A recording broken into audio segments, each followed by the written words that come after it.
لوگوں نے ادب کیا ان کے مقدر جاگ اٹھے، ان لوگوں کو خداوند کریم نے دنیائی میں بخت لگائے۔ حضرت خالد بن ولید رضی اللہ تعالی عنہ اطلاع دی گئی، خبر ملی کہ عیسائی سردار عیسائی بادشاہ 1.5 لاکھ کے قریب فوج لے کر مسلمانوں پہ حملہ کرنے کے لیے آیا ہے۔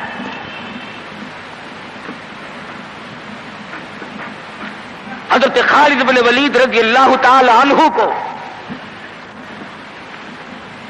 50-60 آدمی دیے، جاؤ بادشاہ کی فوج کا اندازہ لگا کے آؤ، تخمینہ لگا کے آؤ، اسلحہ دیکھ کے آؤ، ان کی تعداد کا اندازہ لگاؤ وہ کتنے ہیں۔ حضرت خالد بن ولید رضی اللہ تعالی عنہ چند صحابہ کرام کو ساتھ لے کر کے پہنچے۔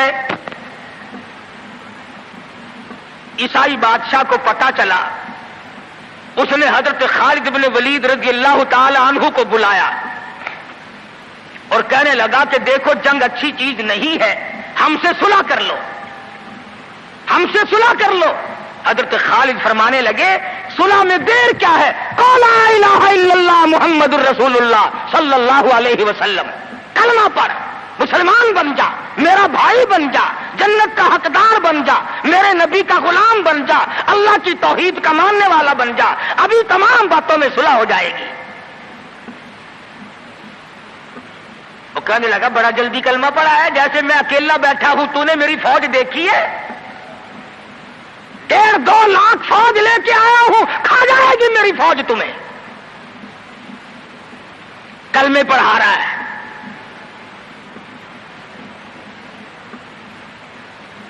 حضرت خالد کو کہنے لگا تجھے پتا نہیں تو کس کے سامنے کھڑا ہے؟ فرمایا ہاں ایک عیسائی کافر کے سامنے کھڑا ہوں۔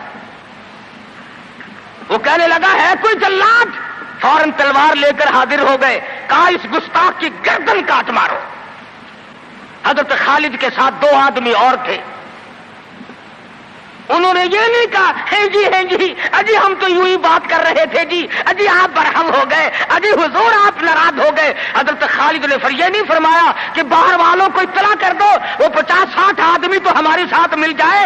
2 ساتھیوں کو فرمایا اب ایک دوسرے کی طرف مت دیکھنا، تلوار نکال لو، انشاءاللہ حوض کوثر پہ ملاقات ہوگی۔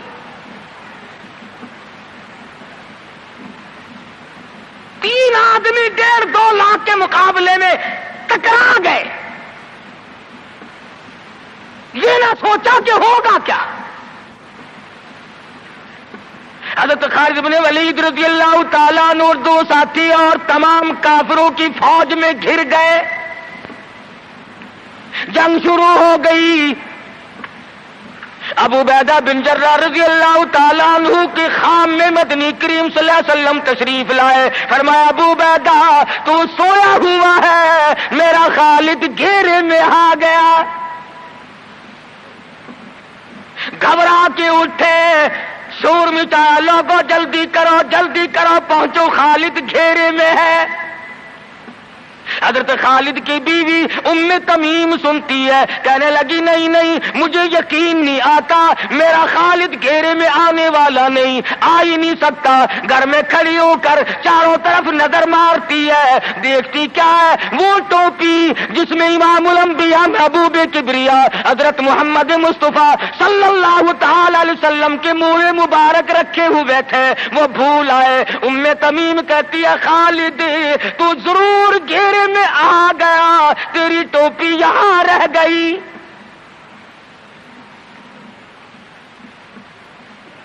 ام تمیم نے ٹوپی لے کر کے شور نہیں مچایا، کپڑے نہیں پھاڑے، چہرہ نہیں نوچا، ابو عبیدہ کے پاس نہیں آئی، بغل میں ٹوپی دبائی، برقع اوڑھا، گھوڑے پہ سوار ہوئی، تلوار لے کر گھوڑے کو سر پٹ چھوڑ دیا۔ صحابہ دیکھ رہے تھے، ارے یہ کون ہے؟ یہ کوئی جاسوس معلوم ہوتا ہے، اسے پکڑو۔ صحابہ نے گھوڑے دوڑائے، گھیرے میں لے لیا، پوچھا برقع پوش تو کون ہے؟ کہنے لگی نہ چھیڑو، خالد کی بیوی ام تمیم ہوں۔ تو کہاں چلی ہے؟ کہنے لگی میرا خالد گھیرے میں آ گیا، ٹوپی گھر پہ بھول گیا، وہ پہنچانے چلی ہوں، ہمیں دے دے ہم پہنچا دیں گے، تو عورت ذات ہے۔ کہنے لگی خالد کی جو قدر میں جانوں تم نہیں جانتے، جان دے دوں گی مگر ٹوپی کسی کو نہ دوں گی۔ نکل پڑی، آ کے دیکھا تلواریں چل رہی ہیں، گاجر مولی کی طرح آدمی کٹ رہے ہیں، حضرت خالد بن ولید بیچ میں ہے، ام تمیم نے تلوار نکال کر چلانی شروع کر دی، گاجر کی طرح لوگوں کو کاٹ مارا۔ خود حضرت خالد کہتے ہیں او میرے ساتھیوں، اس نوجوان کو پہچانو، اس برقع پوش کو پہچانو، اس نقاب پوش کو پہچانو، یہ کون ہے؟ جب سامنے گئی نقاب اٹھا کے کہنے لگی خالد تیری بیوی ام تمیم ہوں، یہ ٹوپی بھول آئے ہو، پہنچانے آئی ہوں۔ اور کراچی کے مسلمانوں تم نے کبھی سوچا نہیں خالد کے سر پہ نبی کی ٹوپی نہیں، جس میں نبی کے بال رکھے ہوئے تھے، وہ گھیرے میں آ گئے۔ آج تیرے پاس قرآن نہیں، تو گھیرے میں ہے۔ وہ ٹوپی گھر پہ بھول آیا تھا، تو قرآن کو مسجد میں قید کر کے آیا، آج تو کفر کے لرزے میں پھنسا ہوا ہے، تو گھیرے میں ہے، تجھے کوئی نہیں نکال سکتا اللہ کے قرآن کے سوا۔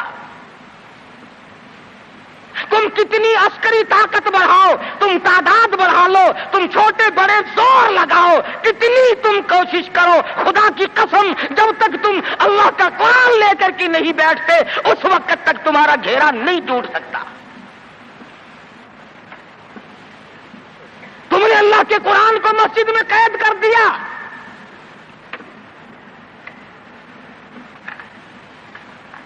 نہ اس کو عوام صدر میں جگہ دی، نہ مارکیٹ میں جگہ دی، نہ محلے میں جگہ دی، نہ برادری میں جگہ دی، نہ خاندان میں کوئی جگہ دی۔ تمام کو اکٹھا کر لو گے، اللہ کے قرآن کو پوچھنے والا کوئی نہیں۔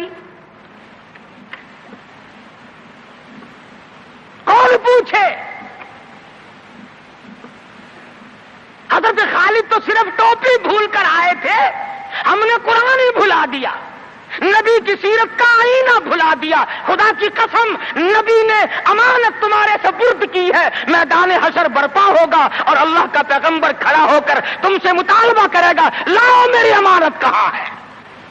کچھ لوگ کہیں گے اور جی ہم تو عشق کی وجہ سے ایسا کر بیٹھتے ہیں، محبت میں ہمیں پتہ ہی نہیں چلا قرآن کہاں رہ گیا، محبت میں ہمیں پتہ ہی نہیں چلا قرآن رہ کہاں گیا۔ اور تجھے کیسی محبت ہے، تجھے کیسا عشق ہے کہ تجھے آج تک پتہ نہیں چلا۔ عشق تو صحابہ کرام کو تھا۔ مدینہ منورہ ہے، اللہ پاک ہر مسلمان کو مدینہ پاک کی زیارت نصیب فرمائے۔ خدا کی قسم مدینے کی ہوا میں جو خوشبو ہے تمہاری وہ کستوری میں نہیں ہو سکتی، وہ مشک میں نہیں ہو سکتی، وہ عنبر میں نہیں ہو سکتی، وہ زعفران میں نہیں ہو سکتی۔ ارے مدینے کی ہوا میں جو خوشبو ہے جو گنبد خضرا سے ٹکرا کر آتی ہے اس ہوا میں خوشبو بھی نرالی ہے۔ صحابہ کہتے ہیں کہ جب ہم نبی صلی اللہ علیہ وسلم کو تلاش کرنے کے لیے نکلتے تو کسی سے پوچھتے نہیں پھرتے تھے، بلکہ مدینے کی ہوا بتاتی تھی ادھر آؤ حضور ادھر تشریف لے گئے۔ مدینہ منورہ میں ایک جنگ کی تیاری فرمائی، صحابہ اکرام کا لشکر تیار فرمایا حضور اکرم صلی اللہ علیہ وسلم نے۔ جمعے کا دن ہے، صبح کا وقت ہے، لشکر کو ساتھ لے کر کے تشریف لے گئے، 2-3 میل تک رخصت فرمانے کے لیے گئے،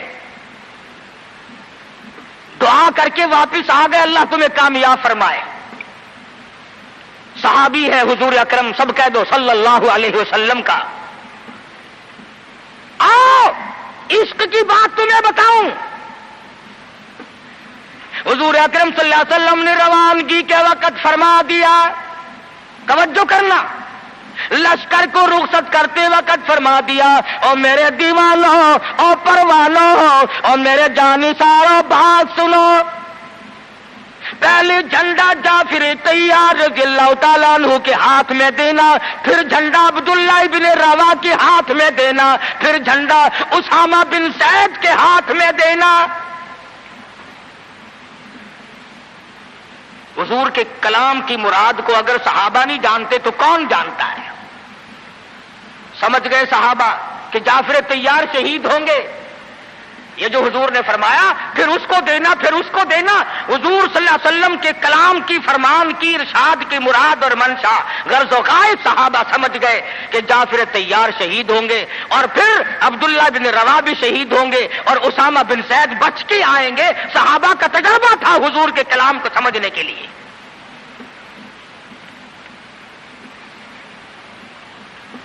عبداللہ ابن روا رضی اللہ تعالی عنہ نے سوچا کہ تسلی تو میری ہو گئی کہ میں شہید ہوں گا، اس جنگ میں واپس نہیں آؤں گا، مگر چلو جمعے کا دن ہے، سواری میری بڑی تیز ہے، میں آخری جمعہ سرکار دو عالم صلی اللہ علیہ وسلم کے پیچھے کیوں نہ پڑھوں اور جمعہ پڑھ کے جاؤں گا، ایک مرتبہ اور اپنے آقا کا دیدار کروں گا۔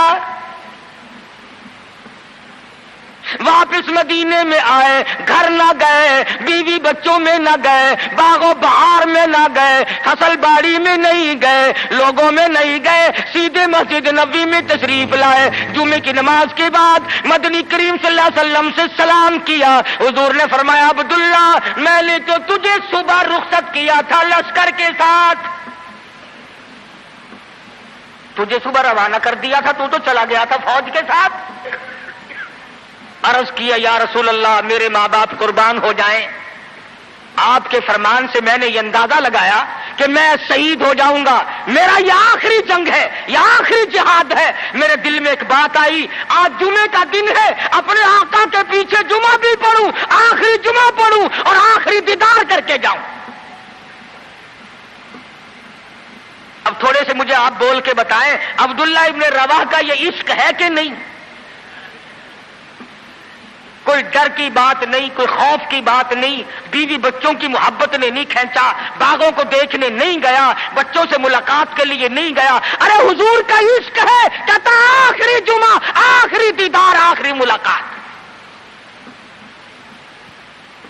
اور عرض کیا میرے آقا میں اپنے ساتھیوں کو جا ملوں گا، میری سواری بڑی تیز ہے۔ امام الانبیاء محبوب کبریا حضرت محمد مصطفیٰ صلی اللہ علیہ وسلم کا چہرے انور سرخ ہو گیا۔ فرمایا عبداللہ تو ساتھیوں کو نہیں مل سکتا، نہیں مل سکتا، جب تیرے ساتھی جنت میں جائیں گے 500 سال بعد میں بہشت میں جا سکے گا۔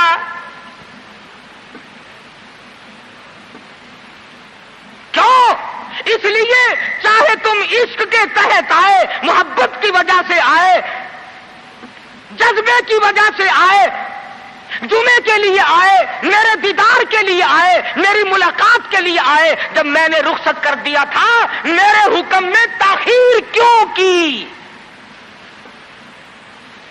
پتہ چلا عشق بھی وہ مقبول ہے جو حضور کی غلامی کے اندر ہو۔ غلامی سے باہر جو عشق ہے وہ عشق نہیں، وہ فریب ہے، وہ دجل ہے۔ آج آپ دیکھ لیں، نام دیکھو، شکل دیکھو، نام ہوگا عاشق رسول اور شکل دیکھو تو خدا کی قسم بالکل ایسا معلوم ہوگا جیسے اندرا کا بھتیجا ہو۔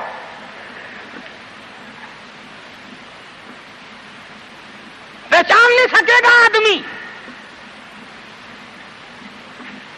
کیا کر سکتا ہے آدمی شکل میں؟ صورت نہیں، سیرت نہیں، لباس نہیں، اخلاق نہیں، کردار نہیں، تمام چیزوں کا تختہ نکال کے رکھ دیا ہے۔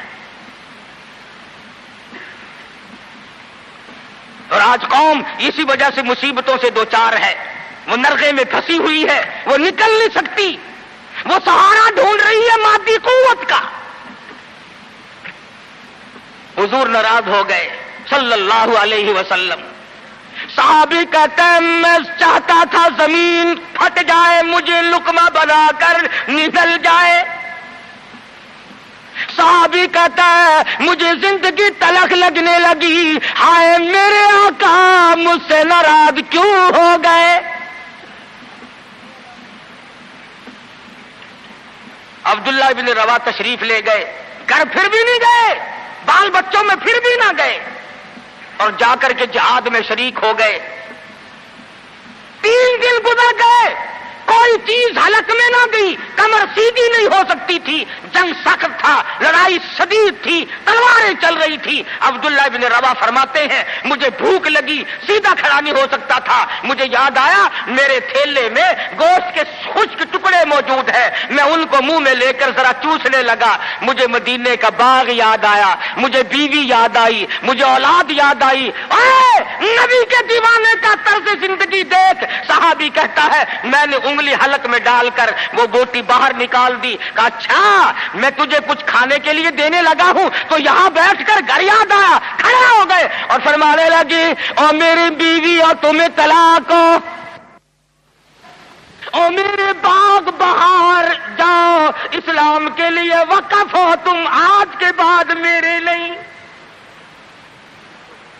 کسی نے پوچھا کیا کہہ رہے ہو؟ فرمایا ہاں ہاں، نقشہ سامنے کیوں آیا؟ آخری وقت میں دنیا کا نقشہ میری آنکھوں میں کیوں کھینچا؟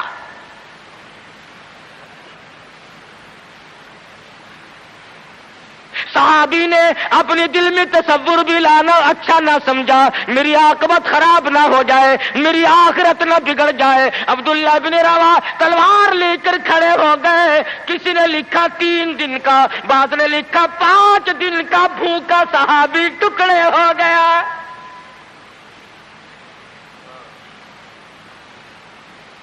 یہ تھا عشق جسے عشق کہا جاتا ہے، لیکن حضور کی اندازہ لگاؤ حکم میں تاخیر کی وجہ سے 500 سال بعد کو بہشت میں جا سکے گا، اور جنہوں نے حضور کے احکام کو سرے سے ٹھکرا دیا، سرے سے ماننا ہی نہیں، انکار کر دیا، اب یہ فیصلہ تم کرو، اب یہ فتویٰ تم دو کہ وہ جنت میں کب جائیں گے۔